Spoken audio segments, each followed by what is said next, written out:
माननीय पंतप्रधान श्री नरेंद्र मोदी साहेब यांचा संभाव्य दौरा पोहरादेवी होत असल्यामुळे त्या अनुषंगाने काही शेतकरी महिला वर्गांना आणण्याकरता आम्हाला बसेस पाहिजे याबद्दल मागणी केलेली होती।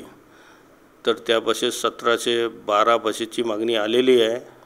त्या अनुषंगाने आम्ही आमचं विभागीय कार्यालय अकोला यांच्यामार्फत 1722 गाड्या वेगवेगळ्या विभागातून बोलवण्यात आलेल्या आहे।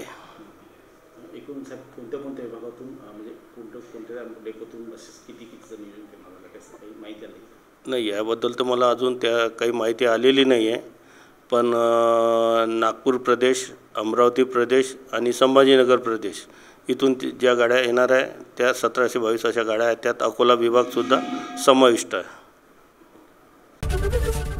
एबीपी माझा, उघडा डोळे बघा नीट।